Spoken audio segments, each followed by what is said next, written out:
লিখতে হবে না, ঘুরে তাকাও। সংরক্ষিত আয় বিবরণ থেকে ঢাকা ইউনিভার্সিটিতে একটা রিটেন চলে আসে। কিভাবে? সংরক্ষিত আয় বিবরণ মানে শর্ট একটা ফর্মুলা, প্রারম্ভিক একটা জের দেওয়া থাকে। এবার এক মালিকানা ব্যবসায় লাভ হলে মূলধনের সাথে কি করো? যোগ করো না? তাহলে কোম্পানি লাভ হলে কোথায় যোগ করবা? সংরক্ষিত আয়ের সাথে যোগ করবা। আর ক্ষতি হলে কি করবা? বিয়োগ করবে। এক মালিকানা ব্যবসাটা তো কি করবে? উত্তোলন করে কোম্পানি উত্তোলন করতে পারবে? কোম্পানি কি দেয়? লভ্যাংশ দেয়। লভ্যাংশটা বাদ দিবা, দিলে বছর শেষে একটা কোম্পানি জের পাবে। এই কোশ্চেনটা আমি তোমাকে দেখাইতেছি। পৃষ্ঠা নাম্বার 13 পৃষ্ঠা দাও সবাই, 13 পৃষ্ঠা দাও। পৃষ্ঠা নাম্বার 13 একটা রিটেন আছে ঢাকা ইউনিভার্সিটি। দেখো মাস বরাবর 1 জানুয়ারি 1 জানুয়ারি 1 জানুয়ারি, হ্যাঁ জানুয়ারি 1 মানে ইংরেজি বলে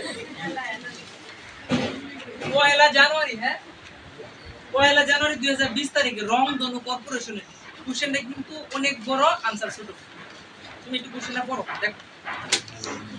সাধারণ শেয়ার 1 লাখ টাকা, প্রতিটি 10 টাকা মূল্যের 10,000 শেয়ার, শেয়ার প্রিমিয়াম 20,000 টাকা, সংরক্ষিত মুনাফা হিসাব ছিল 50।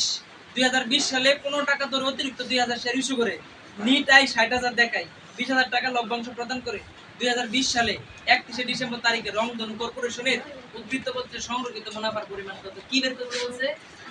বছর শেষে সংরক্ষিত আয়ের সমাপনীতে দেখো আমি কি এই সংরক্ষিত আয় বিবরণীতে ভুলেও শেয়ারের কথা একবার উচ্চারণ করছিলাম? তার মানে প্রথম লাইনে যে 1 লাখ শেয়ার আছে এর উপরে ক্রস দাও, ক্রস। এবার প্রিমিয়াম আলোচনা করি নাই, 20,000 উপরে ক্রস দাও, অবান্তর তথ্য। এবার সংরক্ষিত মুনাফা 50,000, হ্যাঁ এই যে প্রারম্ভিক যে 50,000 দেওয়া আছে। এবার দেখো নিট লাভ হইছে না নিট ক্ষতি হইছে? লাভ। ওই যে আরো যে 15 টাকা ধরে 2000 শেয়ার হিসাব আছে ওটা ক্রস দাও। এরপরে নিট লাভ হইছে 60,000, যোগ করলাম। নিট লাভ হলে যোগ করতে হয় 60,000, যোগ করলাম। এবার দেখো লভ্যাংশ দিতে কত? 20,000, এটা বাদ দাও। খুবই সহজ। কত হয় বলো? কত? 90,000। এটা উত্তর। কি বুঝা নাই বলো ভাই? কোশ্চেন আনসার কিন্তু একদম সহজ। সংরক্ষিত আয়ের শুরুতে একটা জেড থাকবে, নিট মুনাফাটা যোগ করব, লভ্যাংশটা বাদ দিব। কিন্তু এই কোশ্চেনটাতে অনেক তথ্য দিয়ে দিয়েছে তোমাকে বিভ্রান্ত করার জন্য।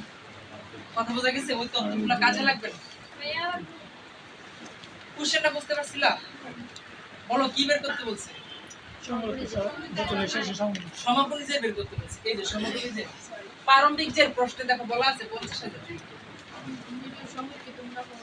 সংরক্ষিত মুনাফা 50,000 দেখছো? জি। এরপর নিট লাভ কত দেওয়া আছে বলো? 60,000। নিট লাভ থাকলে কি করতে হয়? যোগ করতে হয়। এবার আমরা তো প্রিমিয়ামও নিব না আর শেয়ার কিছু নিব না। এবার লভ্যাংশ দিয়েছে 20,000, দেখো লভ্যাংশ দিয়েছে 20,000, হ্যাঁ 20,000, এটা বাদ দিবা। 50 আর 60 যোগ করলে হচ্ছে 1,10,000, এখান থেকে 20 বাদ দিলে কত? 90,000। কথা বোঝা গেছে?